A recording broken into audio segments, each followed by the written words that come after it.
আপনি এখানে সুন্দর কিছু কথা বলেন, মিডিয়ার সামনে সুন্দর কথা বলেন, বিচার তো কিছুই এখনো তো কোনো পর্যায়ে নেই। আপনি যেও কথা বলেন আপনার আসামিকে দাঁড়াবে না, খালাস পাবে তা বলি না। আমি বলছি যে আমি বিশ্বাস করি যখন সাংবাদিকরা প্রশ্ন করে আমাকে যে আপনার আসামি খালাস পাবে কিনা, আমি বলেছি আমি বিশ্বাস করি যে আমার দৃঢ় বিশ্বাস যে আমার আসামি খালাস পাবে।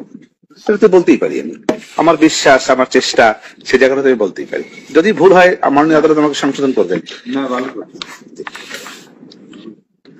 তাছাড়া আমার না বলে উপায় কি?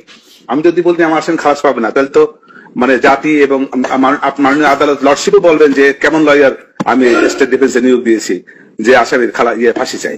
তাহলে তো এটা আরো খারাপ, আপনার জন্য খারাপ, আমার জন্য খারাপ। এই জন্য তো প্রথমে রিমুভ করতে গেছে। আপনি এখানে সুন্দর কিছু কথা বলেন, মিডিয়ার সামনে সুন্দর কথা বলেন, বিচার তো কিছুই এখনো তো কোনো পর্যায়ে নেই। আপনি যেও কথা বলেন আপনার আসামিকে দাঁড়াবে না, খালাস পাবে তা বলি না। আমি বলছি যে আমি বিশ্বাস করি যখন সাংবাদিকরা প্রশ্ন করে আমাকে যে আপনার আসামি খালাস পাবে কিনা, আমি বলেছি আমি বিশ্বাস করি যে আমার দৃঢ় বিশ্বাস যে আমার আসামি খালাস পাবে।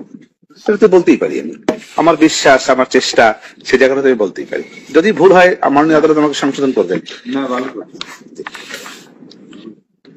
তাছাড়া আমার না বলে উপায় কি? আমি যদি বলতে আমার আসামি খালাস পাবে না, তাহলে তো মানে জাতি এবং মাননীয় আদালত লর্ডশিপও বলবেন যে কেমন লয়ার আমি স্টেট ডিফেন্সে নিয়োগ দিয়েছি যে আসামির ফাঁসি চাই। তাহলে তো এটা আরো খারাপ, আপনার জন্য খারাপ, আমার জন্য খারাপ। এই জন্য তো প্রথমে রিমুভ করতে গেছে।